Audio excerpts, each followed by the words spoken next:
Bonsoir. Le deuxième. La deuxième, oui. Bonsoir, LIZA MINELLI. Nous avons la chance de vous avoir en Suisse en ce moment et nous avons la chance aussi d'avoir Cabaret, l'un de vos films qui date de 1972, qui est signé par Bob Fosse. Alors, Cabaret a été un film, je pense, important pour vous. Oui. Quel souvenir reste de ce film?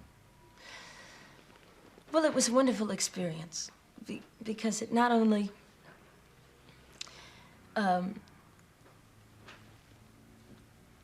changed the history of movie musicals. It reverted back to something that was what they used to call the backstage musical, where musical numbers always made sense.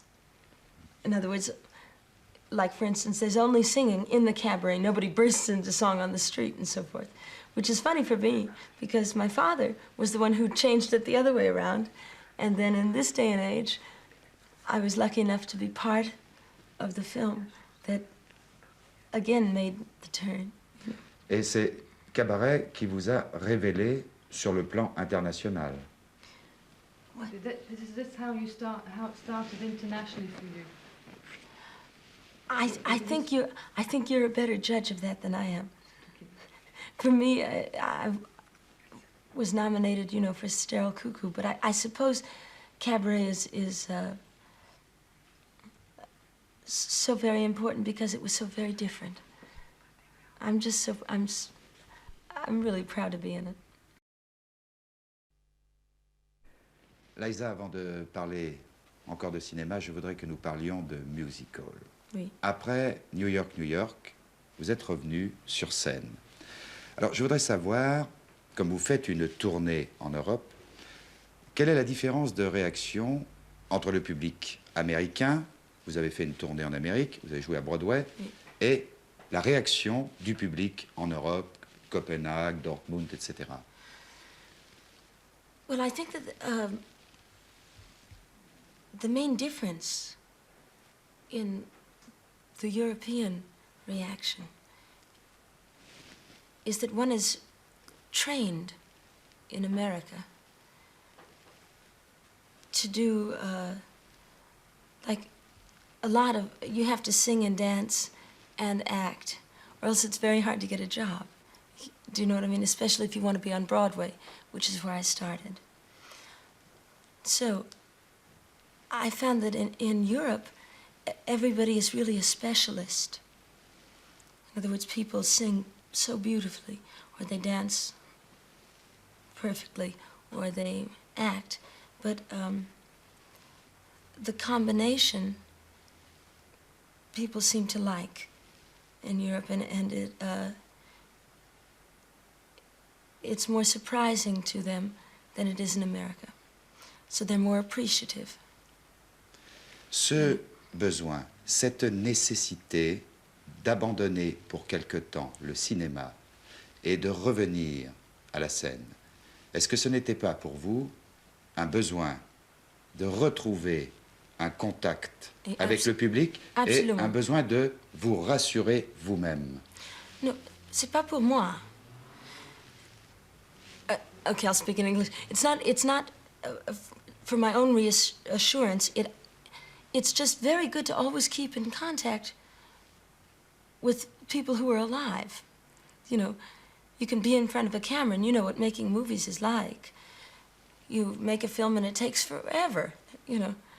And then you go away for 6 months and they put it together and it comes out. And you're not really in touch with people. And acting is the art of translating how people feel.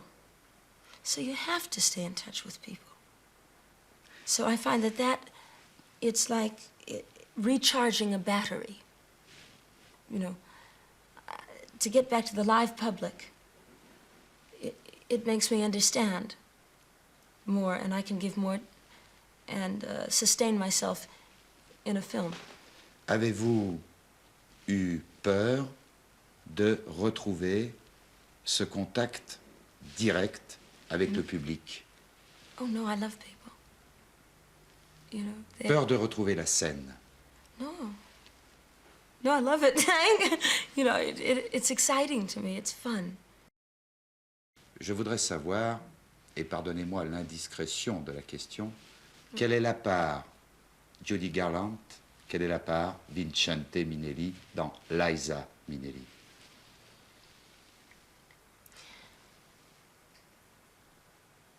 My mother gave me my guts.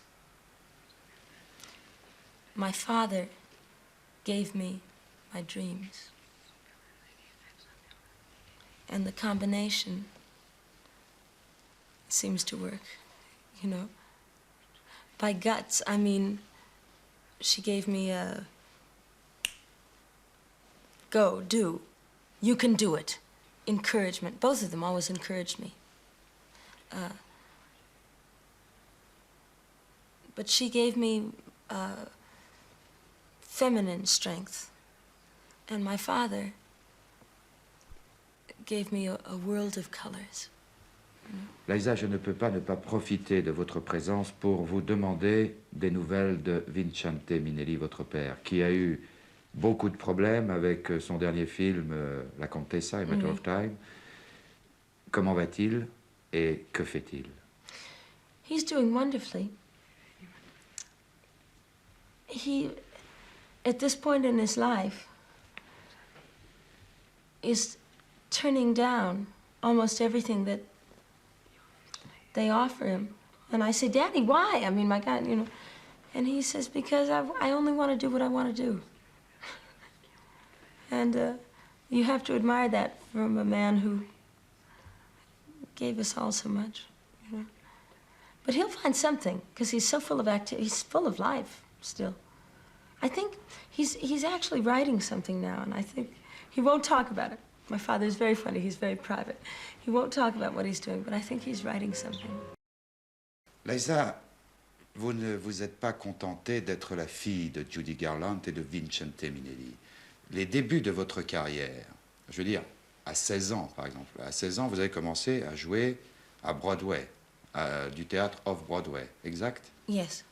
Est-ce que ça a été une révolution quand vous avez dit à la famille « je vais me débrouiller toute seule » No.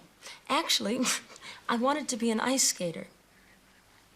And because I always loved to dance. That was my first love, right?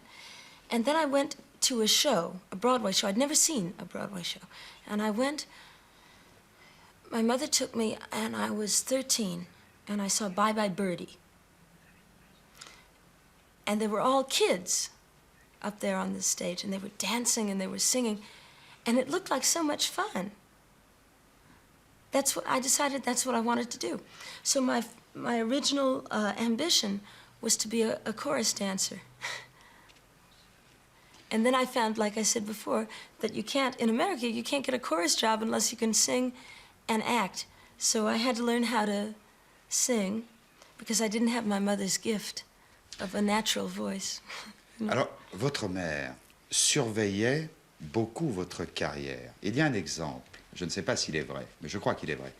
Vous deviez jouer Carnival, et votre mère ne voulait pas que vous jouiez ce rôle, et elle avait téléphoné de partout pour vous empêcher, est-ce exact? Yes, that's true.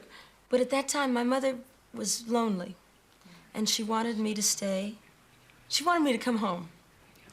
And it was just at the time in my life when I couldn't go home. I had to do it. And I said, Mama, I have a contract.